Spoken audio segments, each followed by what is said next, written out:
కొండేపి నియోజకవర్గం టంగుటూరు మండలం టంగుటూరు గ్రామంలో పల్లెపల్లెకు సిద్ధం కార్యక్రమంలో పాల్గొన్న రాష్ట్ర పురపాలక మరియు పట్టణాభివృద్ధి శాఖ మంత్రి కొండేపి నియోజకవర్గ వైఎస్ఆర్సీపీ అసెంబ్లీ అభ్యర్థి doctor Adimulapu Suresh Pothula Chenchaiah west colony Babuji colony మరియు వెంకటాయపాలెంలో పల్లెపల్లెకు సిద్ధం కార్యక్రమంలో పాల్గొని రాష్ట్ర భవిష్యత్తు బాగుండాలంటే మరలా సీఎంగా జగన్మోహన్ రెడ్డి గారిని గెలిపించుకోవాలని పేదరిక నిర్మూలన జగనన్నకే సాధ్యమన్నారు. ఎంపీ అభ్యర్థి చెవిరెడ్డి భాస్కర్ రెడ్డిని అత్యధిక మెజార్టీతో గెలిపించాలని కోరారు.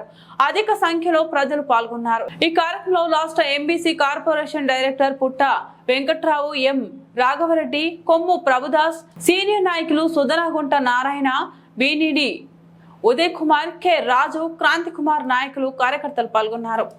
వైఎస్ఆర్ కాంగ్రెస్ పార్టీ అభ్యర్థిగా ఒంగోలు పార్లమెంటుకు పెద్దలు పూజలు గౌరవనీయులు శ్రీ చెవిరెడ్డి భాస్కర్ రెడ్డి గారి పట్ల ఉన్నారు.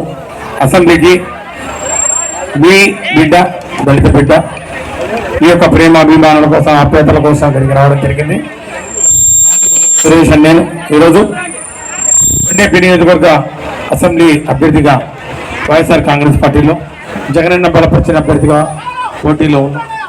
మీకు తెలుసు, జగనన్న పరిపాలన 5 సంవత్సరాలు ఏ విధంగా కొనసాగింది. జనరంజకంగా, సుభిక్షంగా, అందరికీ ఆమోదయోగ్యంగా సంక్షేమ పరిపాలన నడిపించింది. ఈరోజు మళ్ళా 5 సంవత్సరాలు పూర్తి చేసుకొని జగనన్న ఒకటే చెప్తా ఉన్నాడు, మీ కుటుంబంలో మంచి జరిగిందా లేదా, మీకు గతంలో కన్నా మేలు జరిగిందా లేదా, మీరు లాభపడ్డారా లేదా, ఎస్సీ ఎస్టీ బీసీ మైనారిటీలు అందరికీ కూడా సమానంగా సంక్షేమ పథకాలు అందాయా లేదా, వాలంటరీ వ్యవస్థ ద్వారా, సచివాలయ వ్యవస్థ ద్వారా మీకు మంచి జరిగిందా లేదా, జరిగి ఉంటేనే మీరు ఈరోజు జగనన్న సైనికులుగా మీరే ముందుకు ఉండి ఈరోజు ఈ యొక్క పార్టీని, ప్రభుత్వాన్ని మళ్ళా తీసుకురావడానికి దోహదపడండి అని చెప్తున్నటువంటి నేపథ్యంలో కొండేపి నియోజకవర్గాన్ని అభివృద్ధి పదంలో ముందుకు తీసుకోవడానికి వైఎస్ఆర్ కాంగ్రెస్ పార్టీ అభ్యర్థులను గెలిపించండి.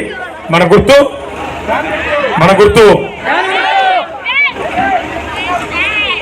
ఫ్యాన్ గుర్తుకే మీ యొక్క అమూల్యమైన ఓటు వేయించి వైఎస్ఆర్ కాంగ్రెస్ పార్టీ అభ్యర్థుల్ని గెలిపిద్దాం.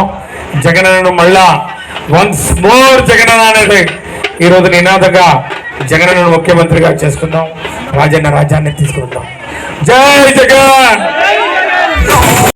మాట్లాడుతూ ఆత్మీయ విందులో కూడా పాల్గొనాలనే ఉద్దేశంతో కాలనీ ప్రజలందరికీ కూడా మీరు వారి యొక్క విందులతోటి అందరికీ కూడా భవన వసతి ఏర్పాటు చేయడం జరిగింది. కాబట్టి మీ అందరి సమక్షంలో నిలబడాలి. మంచి వ్యక్తి, విద్యావంతుడు కూడా, ఆలోచన పరుడు కూడా, వివేకవంతుడు, ఆలోచన కలిగే శక్తి గలవాడు, కష్టపడే మనస్తత్వం గలవాడు. అలాంటి వ్యక్తికి మనం మద్దతు ఇవ్వాల్సిన అవసరం ఉందని చెప్పేసి మనం చేస్తా ఉన్నాం. అలాగే ఈ యొక్క ఒంగోలు పార్లమెంట్ నియోజకవర్గ అభ్యర్థి అయినటువంటి